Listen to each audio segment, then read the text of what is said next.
Made on Zencaster. The all-in-one podcasting platform that really does make making podcasts so easy. All the details are in the description. Hello, welcome to Fit for My Age, the health and well-being podcast from Abeceda. I am your host, Michael Millward, the Managing Director of Abeceda. Today, I am talking to Dr. Steven Davidson, the sexual integrity coach, about sexual integrity. We are going to be talking about adult issues. So if you're listening in a public place, please use headphones. Thank you. Dr. Davidson, based in Fort Lauderdale, Florida. If you plan to visit Florida or any other part of the United States or anywhere really, do as I would do and make your travel arrangements with the Ultimate Travel Club, because that is where you can access trade prices on flights, hotels, holidays, and all sorts of other travel-related purchases. You'll find a link in the description.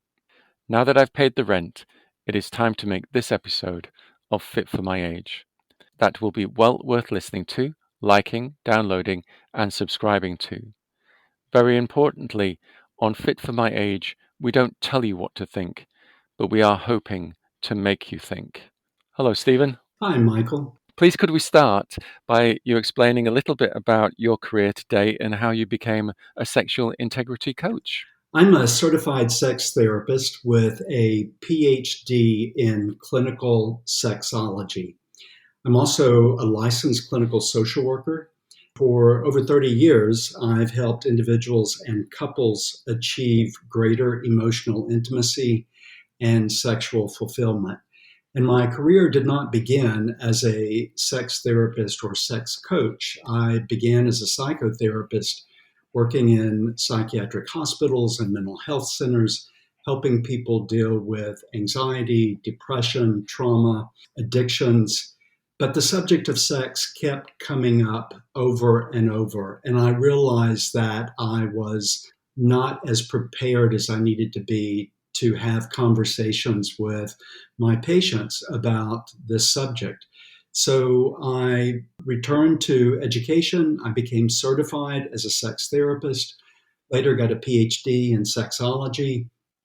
And the sexual integrity coach is my registered trademark because I do a lot of educational presentations and talking with people in a capacity that is more about coaching and education than it is just specifically treating a mental illness or treating a diagnosable sexual disorder. How long have you been a sexual integrity coach? For about 20 years. Are you seeing an increase in demand and increased awareness of sexual integrity coaching? No, I'm not. And there are not many people who I identify as sexual integrity coaches.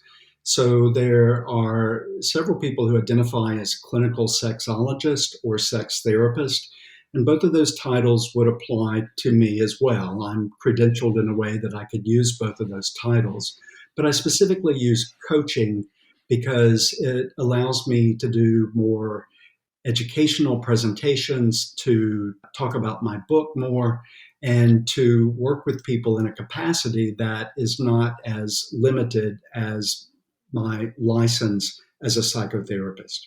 You mentioned the book that you've written about this. What is the title of the book, please? Sexual Integrity, Finding the Courage to Be Yourself. Tell me more about the book. Well, let's start by talking about integrity. Okay. When we have integrity, we are honest, we're transparent in our relationships with others, we are walking our talk, our actions are consistent with our words, we're genuine, we're authentic, we are asserting ourselves confidently because we believe we're worthy of having what we want in our relationships with others. And thereby, people trust us more, they feel safe in our presence. And the opposite of integrity is hypocrisy, where maybe we say one thing, but we do something that's different.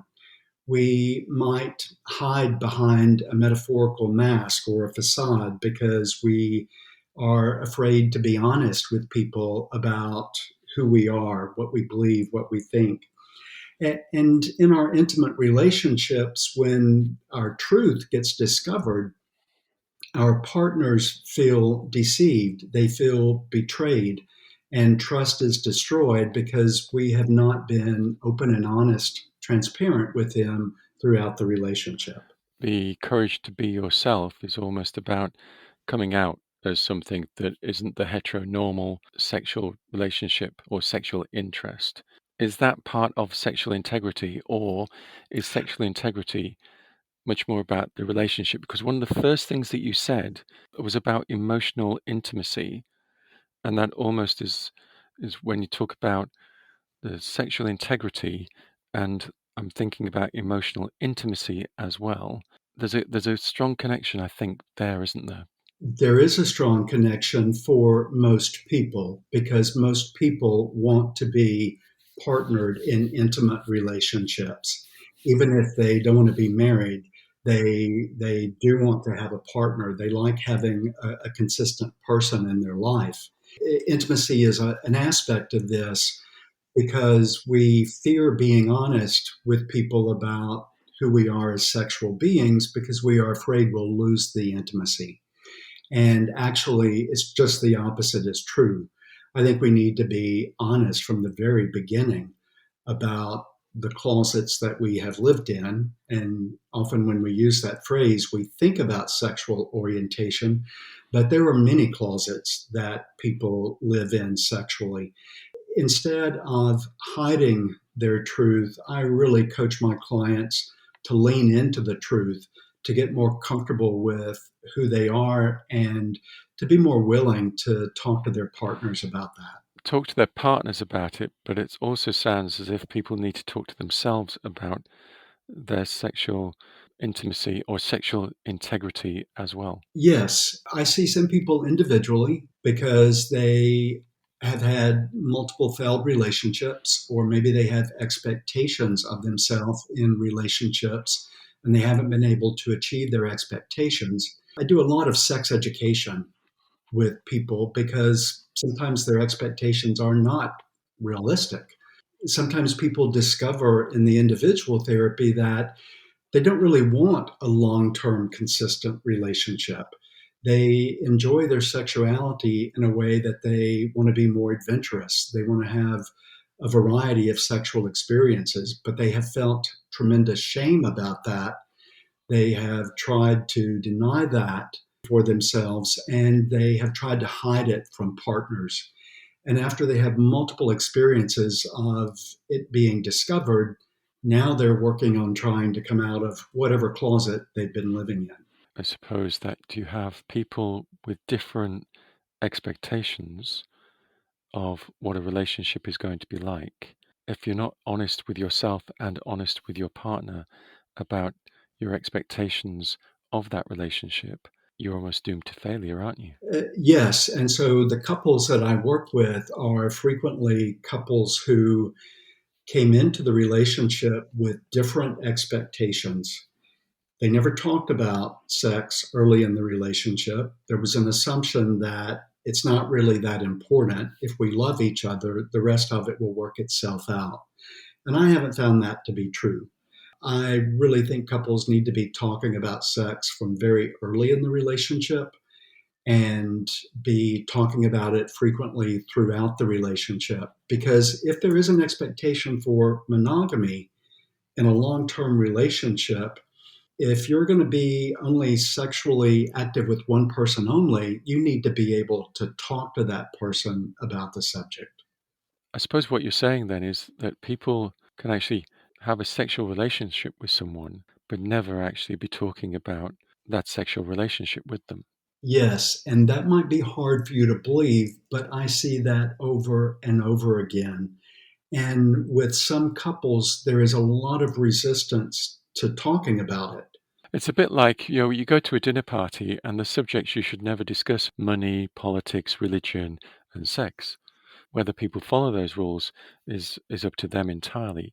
But although we don't talk about it with people who are outside the relationship, it's the number of times that you always assume that everyone must be talking about it with the person that they are having a sexual relationship with. They must be having some sort of conversation about it at some point, but that doesn't happen. as often as it should, or it doesn't Absolutely. has a negative impact. So what you're saying, I suppose, is that unless you actually talk about it, you don't actually know whether you're doing something that your partner really wants you to do. Right. And people can be resistant to talking about sex. So when I work with couples, I see them together in the first session because I want to see how they interact with each other. I want to hear their individual interpretations of what the problem is as they identify it. I want to know if they have the same description of the problem, if they have the same understanding of it. And then in the second and third session, I split them up and I interview them individually. And this is where the secrets begin to come out. This is where I began to discover why they're having some of the problems that they are having in their relationships. There are things that were never said from the very beginning. There were assumptions that were made. There were expectations that didn't get fulfilled. They entered the relationship loving each other, enjoying each other's company, having fun together, having some similar goals and values, but with this assumption that sex just naturally works out when you love the other person.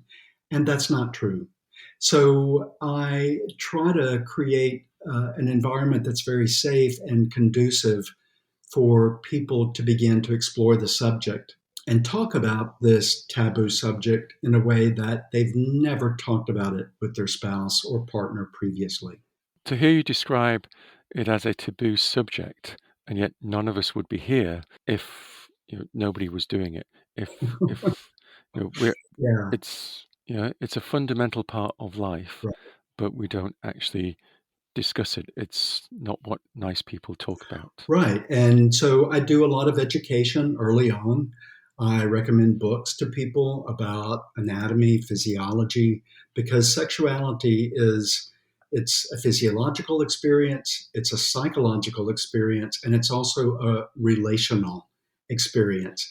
And people don't understand that all of those things combined together, they are in an interplay to create who we are as sexual beings and our sexual identity, which is not just about gender or sexual orientation.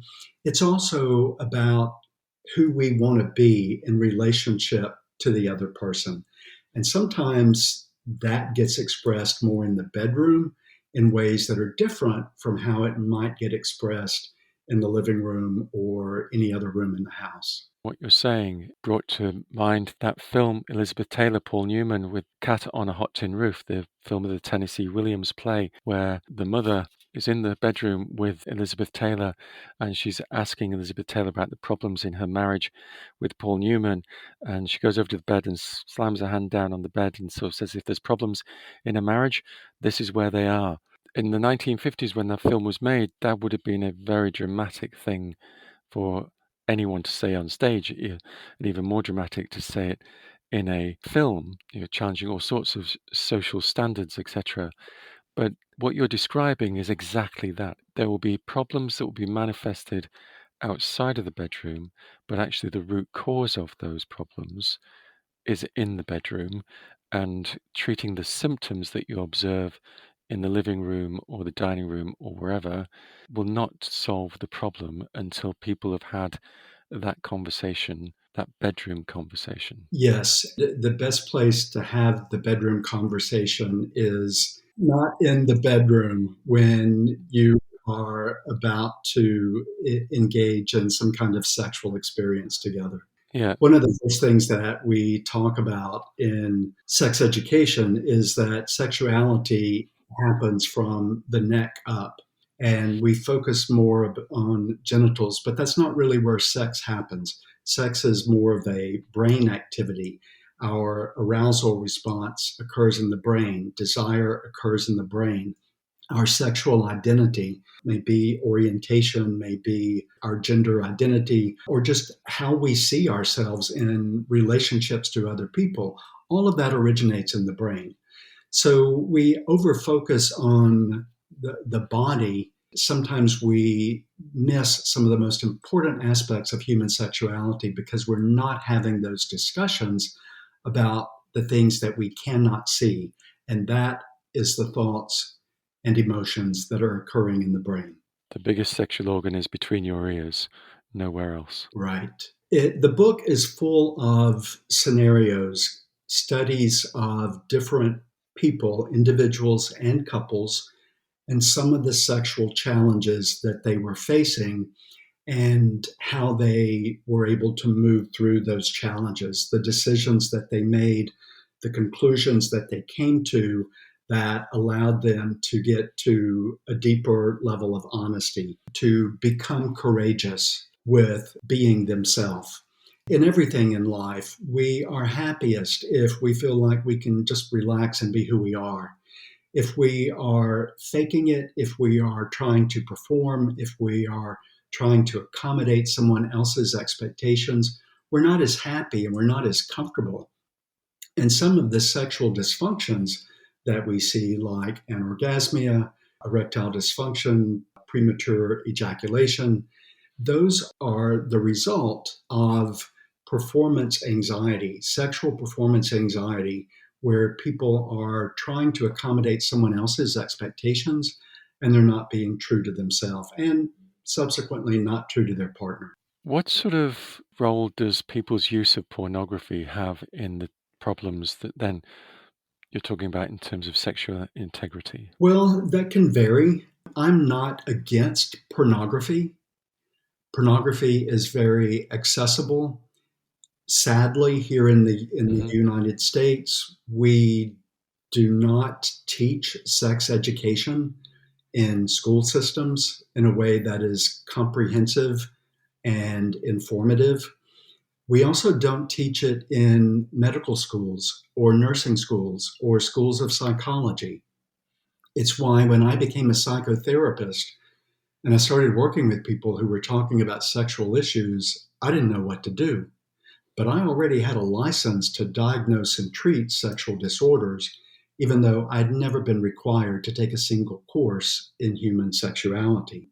Education is such a vital part of being able to just have access to the facts so that you understand more what expectations are realistic. What I suppose you're meaning there is that pornography can create unrealistic expectations. It can create unrealistic expectations, but it can also answer questions that people can't get answered anywhere else. That is true. This may sound odd to you, but sometimes people need a visual reference. They need to see something to comprehend it. And pornography does provide that. It's not how I would prefer to do it. I would prefer that people be able to read books or that they see education videos that are presented in a sex education course with a facilitator who is instructing students and answering questions. Because we don't have access to that here in the US, pornography fills in those gaps. It does become problematic when people depend on it for their sexual gratification and they don't learn how to actually be in a sexual relationship with another live person. The other source of information as well for lots of people, I think, is comedy. Comedians telling jokes about sexual behaviors or about general health matters can be one of the sources of information for people as well. Perhaps we take all these things too seriously. If we had more of a smile about things, then they become more accessible. Yes, and I love comedy, and sometimes sex is incredibly funny. Sometimes when my patients are talking about things that they are dealing with individually or in their relationships, they will laugh. I will laugh because there are aspects of all human behavior that are really funny. And so I don't mind comedians making fun of sex because I understand why they're doing it. One way that it can be problematic is that sometimes the comedians are also operating on assumptions. Their jokes are just reinforcing myth. It's reinforcing those unrealistic expectations. Yes. For me, as a sex therapist, to watch movies or sitcoms where sex is being talked about, and I'm very clear that the writers have not researched the subject in the way they needed to research it, to write about it accurately. So, in movies, in plays, and literature, there are opportunities to educate people with fact, but sometimes the literature, the movie, the play, it just reinforces a myth that continues to foster these unrealistic expectations of ourselves and our partners. Is there any particular age group that you see more people from, or are these issues, challenges, things that affect people right across the adult age range? I see adults in their 20s all the way up to in their 80s. There are people in their 80s who still want and expect to have regular, healthy sexual interaction with a partner. There are these different developmental stages of life where we have different expectations. In our 20s, we don't have much experience with sex. And so it's new, and we are exploring and we're discovering.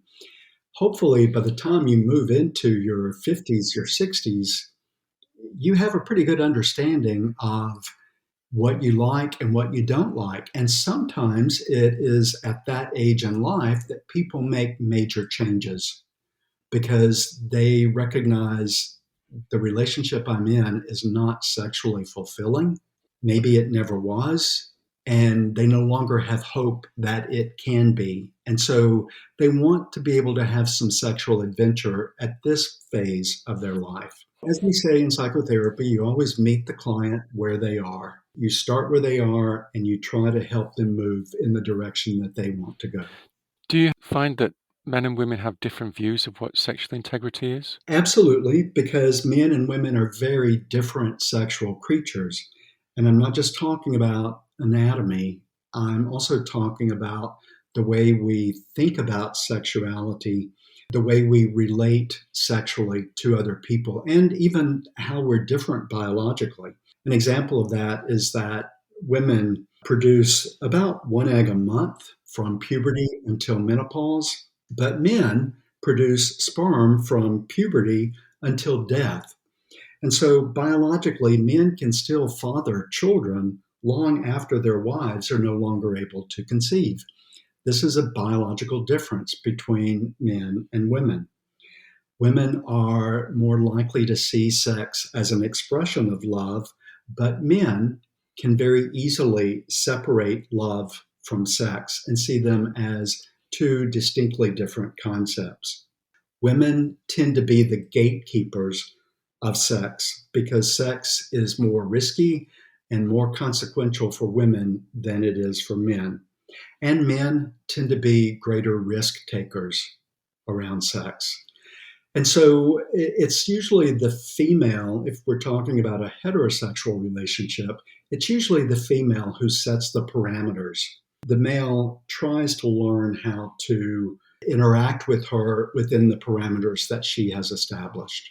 So the woman is in control. I suppose that can then limit that ability to have that conversation. If you're not coming together as equals, then it limits your ability to have that emotional intimacy. Yes, and couples, these differences that I've just talked about, these are things that couples don't know about each other. Yes. Women think that men should see sex and love as synonymous. Men think that women should be able to comprehend that sex and love are two different things.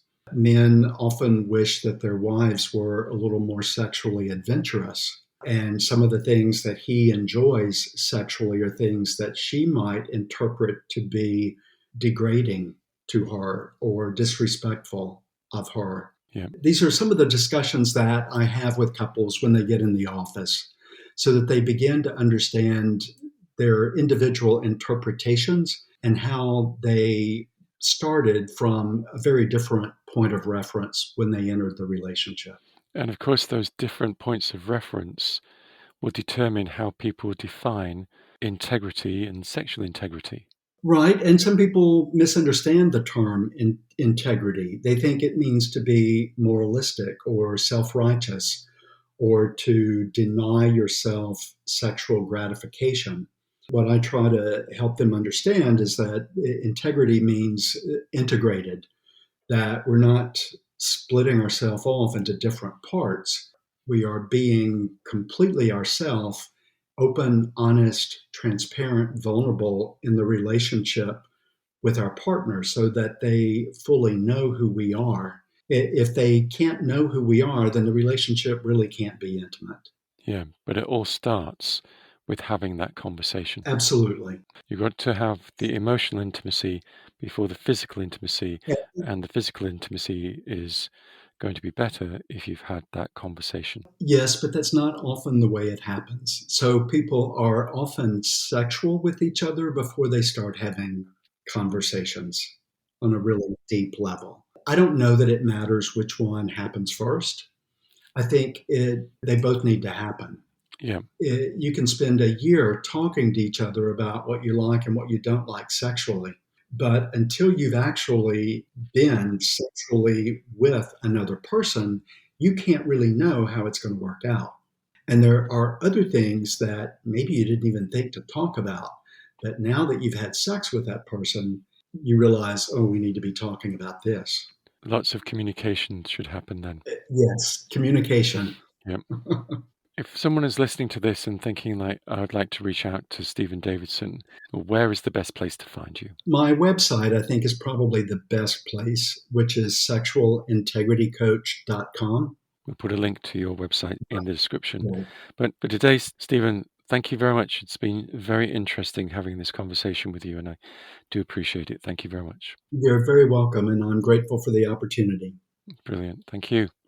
I am Michael Millward, the Managing Director of Abacida, and in this episode of Fit for My Age, I have been having a conversation with Dr. Steven Davidson, a sexual integrity coach. There is a link in the description which will take you to more information about both of us. If you're listening to Fit for My Age on your smartphone, you may like to know that 3 has the UK's fastest 5G network with unlimited data. So listening on 3 means you can wave goodbye to buffering. There is a link in the description that will take you to more information about business and personal telecom solutions from 3 and the special offers available when you quote my referral code. At Fit for My Age, our aim is proactive, positive aging. Knowing the risks early is an important part of maintaining good health. That is why we recommend the annual health test from York Test. York Tests provide an assessment of 39 different health markers, including cholesterol, diabetes, various vitamins, liver function, iron deficiency, inflammation, and a full blood count. The annual health test is conducted by an experienced phlebotomist who will complete a full blood draw at your home or workplace.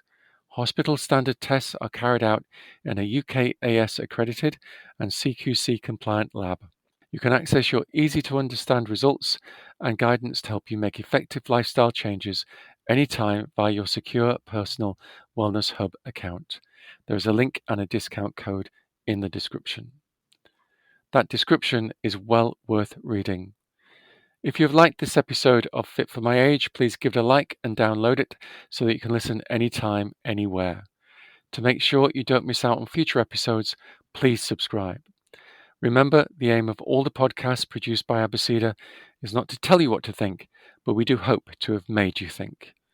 Until the next episode of Fit for My Age, thank you for listening and goodbye.